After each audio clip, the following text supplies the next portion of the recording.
कोटिरुद्र संहिता शिव पुराण। ओम नमः शिवाय। कोटिरुद्र संहिता 11वां अध्याय। पशुपतिनाथ शिवलिंग महात्म्य। सूत जी बोले, हे ऋषियों, देवाधिदेव कल्याणकारी भगवान शिव का गोकर्ण नामक एक और तीर्थ है जो कि उत्तर दिशा में स्थित है। यह महान ज्योतिर्लिंग संपूर्ण पापों का नाश करने वाला है।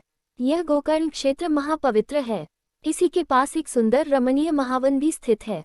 उसी महावन में चंद्रमौली भगवान शिव वैद्यनाथ के रूप में स्थापित हैं, जो कि संसार के समस्त चराचर जीवों को सुख देने वाले, उनका कल्याण करने वाले तथा उनकी कामनाओं को पूरा करने वाले हैं।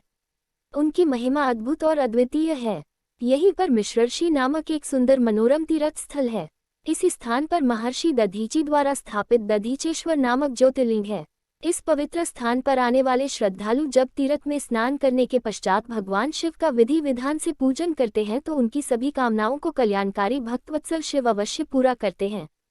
तीर्थ में स्नान करने के पश्चात शिवजी के ज्योतिर्लिंग का दर्शन करने से सभी पाप नष्ट हो जाते हैं तथा सभी तरह के भोग और मोक्ष की प्राप्ति होती है। इसी प्रकार नैमिष नामक परम पावन तीर्थ है। यहीं पर ऋषियों द्वारा स्थापित ऋषिश्वर ज्योतिर्लिंग स्थित है। इस पवित्र लिंग का श्रद्धापूर्वक दर्शन करने से भक्तों के सभी दुखों और क्लेशों का नाश हो जाता है। अंत समय आने पर वे सभी सुखों को भोगकर स्वर्ग को जाते हैं। हरण नामक क्षेत्र में अद्यापह नामक शिवलिंग है। इसके दर्शनों से करोड़ों हत्याओं के पाप से भी मुक्ति मिल जाती है।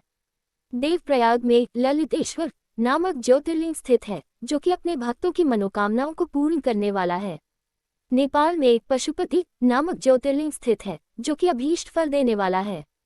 इसके पास ही मुक्तिनाथ नामक शिवलिंग स्थित है। यह मुक्तिनाथ शिवलिंग भोग और मोक्ष प्रदान करने वाला है। इस प्रकार भगवान शिव के उत्तम ज्योतिर्लिंग पृथ्वी पर सभी जगह स्थित हैं और अपने भक्तों की रक्षा एवं कल्याण करते हैं। 12वां अध्याय। लिंग रूप का कारण। ऋषिगण सूत जी से पूछने लगे, हे सूत जी, आपने हम पर कृपा करके हमें त्रिलोकीनाथ कल्याणकारी भगवान शिव के दिव्य ज्योतिर्लिंग के संबंध में बताया। अब हमें जगतमाता शिवप्रिया देवी पार्वती जी को वान रूप कहे जाने का कारण भी सविस्तार बताए। ऋषियों के प्रश्न का उत्तर देते हुए सूत जी बोले, हे ऋषिगणों, प्राचीन काल से ही दारुक नामक एक वन है। वहीं पर त्रिलोकीनाथ भगवान शिव का शिवालय स्थित है। भगवान शिव के भक्त ऋषि मुनि प्रतिदिन सुबह, दोपहर, शाम वहां आकर अपने आराध्य महादेव जी का पूजन, स्तोत्र पाठ एवं प्रार्थना करते हैं। एक दिन ऋषिगण दारुक वन में समिधा लेने के लिए गए थे, तब भगवान शिव ने उनकी परीक्षा लेनी चाहिए। वे विकराल रूप धारण किए नग्न अवस्था में वहां पहुंचे जहां ऋषि पत्नियां थीं। उसी समय ऋषिगण भी लौट आए। जब उन्होंने विकराल रूप धारण किए शिवजी को वहां देखा तो क्रोधित होकर बोले, तू कौन है जो यहाँ हमारी स्त्रियों के सामने इस प्रकार नग्न रूप में उनका आचरण दूषित कर रहा है? यह तुमने अनुचित कार्य किया है, इसलिए तुम्हें इसकी सजा अवश्य मिलेगी। तुम्हारा लिंग पृथ्वी पर गिर पड़ेगा। ऋषियों के कथनानुसार शिवजी का लिंग जैसे ही पृथ्वी पर गिरा, चारों ओर अग्नि प्रज्वलित हो गई, जिससे सभी जीव जंतु पीड़ित होने लगे। यह देखकर ऋषिगण घबरा गए। वे ब्रह्मा जी के पास गए और उन्हें सारी बातें बताईं। ब्रह्मा जी ने दिव्य दृष्टि से सब कुछ जान लिया। तब वे बोले, हे ऋषियों, तुमने अपने घर अतिथि के रूप में पधारे भगवान शिव का अपमान किया है और उनके प्रति बुरे वचन कहे हैं।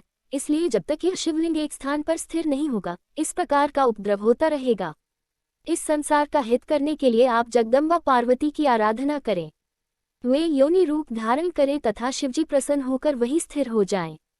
शास्त्रों के अनुसार अष्टदल की रचना करने के पश्चात उस पर घट स्थापना करो। फिर उसमें दूर्वा तथा पानी भरो। तत्पश्चात शतरुद्र मंत्रों का पाठ करते हुए उस घट के जल से भगवान शिव के लिंग को स्नान कराओ। फिर देवी पार्वती को बाण रूप में स्थापित करके उसी पर सदाशिव के ज्योतिर्लिंग की स्थापना करो। शिवलिंग की स्थापना करने के पश्चात धूप, दीप, चंदन, पुष्प, नैवेद्य आदि से पूजन करो। फिर शिवलिंग को श्रद्धाभाव से प्रणाम कर उनके स्तोत्र का पाठ और स्तुति करो। ब्रह्मा जी के वचन सुनकर ऋषिगणों को सही मार्ग मिल गया। उन्होंने ब्रह्मा जी से आज्ञा ली और पुनः अपने स्थान पर वापस आकर बताई गई विधि से देवी पार्वती और भगवान शिव की आराधना की। पूजन से प्रसन्न होकर देवी पार्वती जी योनि रूप में स्थित हुईं। तब ऋषियों ने वहां ज्योतिर्लिंग स्थापित किया। ज्योतिर्लिंग की स्थापना से सारे संसार में शांति हो गई। यह ज्योतिर्लिंग संसार में हाटकेश्वर नाम से प्रसिद्ध हुआ। इस ज्योतिर्लिंग की आराधना से लोक व परलोक में सभी सुखों की प्राप्ति होती है। 13वां अध्याय। बतुकनाथ की उत्पत्ति। ऋषियों ने पूछा, हे सूत जी, आपने हम पर कृपा करके हमें अनेकों ज्योतिर्लिंगों के विषय में बताया है। अब हमें अंधकेश्वर नामक ज्योतिर्लिंग के महात्म्य के बारे में बताए। यह सुनकर सूत जी बोले, हे ऋषियों, पूर्व काल में अंधक नाम का एक महाबली वीर और पराक्रमी राक्षस था। उसने अपने बल से पूरे विश्व पर अपना अधिकार किया हुआ था और वह देवताओं सहित सभी जीवों को दुखी करता रहता था। तब सब देवता उस दैत्य से पीड़ित होकर भगवान शिव की शरण में गए। उन्हें प्रणाम करके देवताओं ने उन्हें अपना दुख कह सुनाया।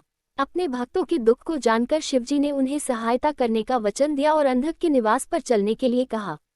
सब देवताओं के साथ भक्त वत्सल शिव अंधक के निवास पर गए। वहां अंधक और भगवान शिव के बीच महायुद्ध हुआ।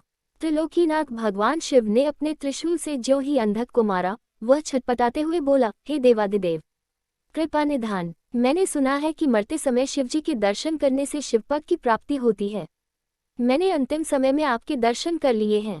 अंधक के ऐसे वचन सुनकर शिवजी प्रसन्न होकर बोले, हे दानवेंद्र, तुम्हारी बातों से मैं बहुत प्रभावित हुआ हूँ। मांगो, क्या वर मांगना चाहते हो? शिवजी के ऐसे वचन सुनकर अंधक बोला, भगवान, मुझे अपनी अविचल भक्ति प्रदान करें और यहीं पर स्थित होकर जगत का कल्याण करें। तब अंधक की बात मानते हुए शिवजी ज्योतिर्लिंग रूप में वहां स्थित हो गए। इस प्रकार सविधि पूजन करने वालों की सभी मनोकामनाएं पूरी होती हैं। यह ज्योतिर्लिंग अंधकेश्वर नाम से जगह प्रसिद्ध है। अंधकेश्वर नामक ज्योतिर्लिंग की उत्तम कथा सुनकर ऋषिगण बोले, हे सूत जी, अब आप हमें बटुकनाथ की उत्पत्ति के बारे में बताए। तब सूत जी बोले, हे ऋषिगणों, प्राचीन काल में दधीची नामक एक धर्मात्मा शिवभक्त हुए हैं जो संपूर्ण वेदों के ज्ञाता थे। उनका सुदर्शन नाम का पुत्र था। वह भी अपने पिता के समान सर्वगुण संपन्न था। उसकी पत्नी दुकुला नीच कुल की थी। उसकी भक्ति में कोई रुचि नहीं थी। उसके 4 पुत्र हुए। एक दिन दधीची मुनि को किसी कार्य से कहीं जाना पड़ा। तब वह अपने पुत्र को शिव पूजन करने की आज्ञा देकर चले गए। सुदर्शन विधि विधान से भगवान शिव की आराधना और पूजन करने लगा। शिवरात्रि का दिन आ गया। सुदर्शन ने व्रत किया और सविधि पूजन भी किया। किसी कार्यवश उसे अपने घर जाना पड़ा। वहां उसकी पत्नी ने उसे कामवश कर लिया। तब सुदर्शन बिना शरीर शुद्धि किए शिवजी के मंदिर में पहुंचकर शिवजी का पूजन करने लगा। इससे भगवान शिव अप्रसन्न हो गए और उन्होंने सुदर्शन को जड़बुद्धि होने का शाप दे दिया। जब मुनि दधीची ने वापस लौटे तो उन्हें सारी बातें पता चली। उन्हें यह जानकर बड़ा दुख हुआ कि उनके पुत्र सारे कुल को कलंकित कर दिया है। वे शुद्ध हृदय से जगदम्बा पार्वती जी की आराधना करने लगे। उन्होंने विधि विधान से पूजन कर जगदम्बा को प्रसन्न कर लिया। देवी पार्वती ने प्रसन्न होकर उन्हें दर्शन दिए। तब दधीची मुनि ने हाथ जोड़कर उन्हें प्रणाम किया और अपने पुत्र सुदर्शन को उनके चरणों में डालकर बोले, हे मातेश्वरी, मेरे पुत्र को दीक्षा देकर इसका कल्याण करो। इसकी बुद्धि को सही कर दो। इसे भगवान शिव के क्रोध से बचाकर उनका अनन्य भक्त बना दो। तब पार्वती जी ने सुदर्शन को जनेऊ पहनाकर उसे गायत्री मंत्र की दीक्षा दी। फिर देवी अंतर्धान हो गईं। सुदर्शन ने षोडशोपचार से शिवजी का पूजन किया, जिससे वे प्रसन्न हो गए और उन्होंने उसके सभी अपराधों को क्षमा कर दिया। शिवजी ने उन्हें साक्षात दर्शन दिए और सुदर्शन व उसके पुत्रों का बटुक रूप में अभिषेक किया। आपका यह रूप सारे संसार में पूजनीय होगा, यह कहकर शिवजी अंतर्धान हो गए। उसी दिन से सुदर्शन बटुक नाम से संसार में विख्यात हुए और शुभ अशुभ सभी कार्यों में उनकी पूजा करने का विधान है। 14वां अध्याय, सोमनाथेश्वर की उत्पत्ति। सूत जी बोले, हे ऋषियों, अब मैं आपको सोमनाथ नामक ज्योतिर्लिंग की महिमा के बारे में बताता हूँ। प्रजापति दक्ष ने अपनी अश्वनी रोहिणी नामक 27 पुत्रियों का विवाह चंद्रमा से कर दिया, जिन्हें पाकर चंद्रमा की शोभा बढ़ गई। अपनी सभी पत्नियों में चंद्रमा रोहिणी से अधिक प्रेम करते थे, इसलिए अन्य सभी दुखी रहती थीं। एक दिन उन्होंने अपने पिता को इस विषय में बताया। तब प्रजापति दक्ष चंद्रमा को समझाने लगे। दक्ष बोले, हे जामाता, मैंने अपनी 27 कन्याओं का विवाह तुमसे किया है, परंतु आप उनसे असमानता का व्यवहार क्यों करते हैं? एक पत्नी से प्रेम और अन्यों से प्रेम न करना सही नहीं है। इसलिए आपको सभी पत्नियों को समान रूप से प्यार करना चाहिए। ऐसा समझाकर दक्ष अपने घर लौट गए, परंतु चंद्रदेव ने उनकी बातों को सरलता से लिया और उनके व्यवहार में कोई परिवर्तन नहीं हुआ। तब एक दिन दक्ष पुत्रियों ने पुनः अपने पिता से चंद्रमा के व्यवहार के बारे में बात की। यह जानकर प्रजापति दक्ष को क्रोध आ गया और उन्होंने चंद्रमा को क्षीण व मलिन होने का शाप दे दिया। उनके शाप के फलीभूत होने से चंद्रमा की कांति क्षीण हो गई और वह मलिन हो गया। चंद्रमा की ऐसी स्थिति देखकर देवराज इंद्र व अन्य सभी देवता मिलकर ब्रह्मा जी के पास गए और उन्हें जाकर सब बातें बताईं तथा चंद्रमा का उद्धार करने के लिए कहा। तब ब्रह्मा जी बोले, हे देवताओं, यह चंद्रमा बड़ा ही दुष्ट प्रवृत्ति का है। पूर्व में भी यह देवगुरु बृहस्पति की पत्नी तारा को ले भागा था। अब यह दक्ष पुत्रियों के साथ असमानता का व्यवहार कर सभी को दुखी कर रहा है, परंतु फिर भी तुम्हारी प्रार्थना पर मैं एक उपाय बताता हूँ। यदि चंद्रमा प्रभास नामक पवित्र तीर्थ में जाकर भगवान शिव की आराधना करके महामृत्युंजय मंत्र का जाप कर उन्हें प्रसन्न करे, तभी उसके दुखों का निवारण हो सकता है। ब्रह्मा जी को प्रणाम करके सब देवता इंद्र सहित चंद्रमा के पास आए और उन्हें सारी बातें बताईं। तब उन्हें लेकर वे प्रभास क्षेत्र पहुंचे।